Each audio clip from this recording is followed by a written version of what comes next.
Welcome to Reading Between the Lines with Roshan. Identifying poetic devices could sometimes be a challenge.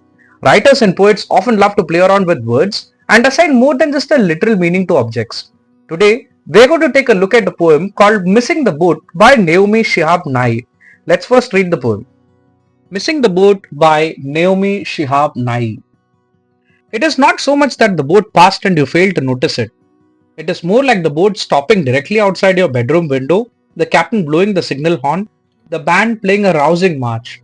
The boat shouted, waving bright flags, its silver hull blinding in the sunlight. But you had this idea, you were going by train. You kept checking the timetable, digging for tracks, and the boat got tired of you. So tired, it pulled up the anchor and raced the ramp. The boat bobbed into the distance, shrinking like a toy, at which point you probably realized you'd always loved the sea. Wow! There are so many things that you could notice about the poem. Notice the tinge of regret towards the end. But anyway, we're going to look at a poetic device called metaphor. A metaphor is kind of an implied simile. There is a substitution at work here. For example, when you say life is a journey, you're comparing life with a journey but removing the direct comparison by omitting the word like.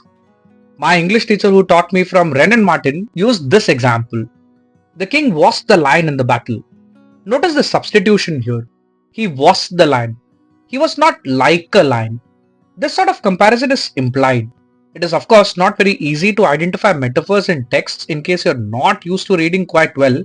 And so today, we're going to revisit the poem that we just listened to in order to understand the metaphors used. We are introduced to the boat right from the first line and you get the boat reference throughout the poem. There's also the train that is referenced in the middle of the poem. The boat and the train become an extended metaphor. An extended metaphor runs throughout the text. But what do the boat and train represent?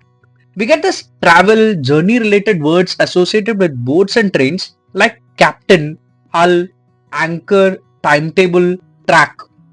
All of these words that belong to a similar semantic field help you to continue on the metaphor. The boat could have multiple meanings. I look at it as an opportunity that you had in front of you, possibly the best one, and it was trying to call out your attention. This is where the poet uses words and phrases like blowing the signal horn, rousing a march, shouted, and conveys that the boat was right under your eye when she says, but you had this idea that you were going to do something else. The train metaphor fits here. I also like how the poet directly addresses the reader with the pronoun you. It gives me the impression that she is directly talking to me.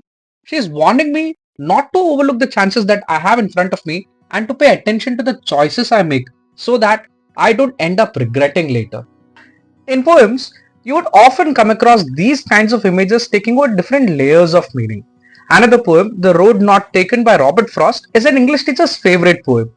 We're not going to be discussing that yet, not in this video at least, but the road throughout the poem is an extended metaphor that represents the choices that one has in life.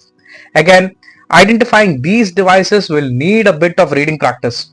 So the next time you identify objects taking on meanings beyond the literal, pay closer attention to figure out what they could represent. I hope you enjoyed this small session. Until next time, goodbye.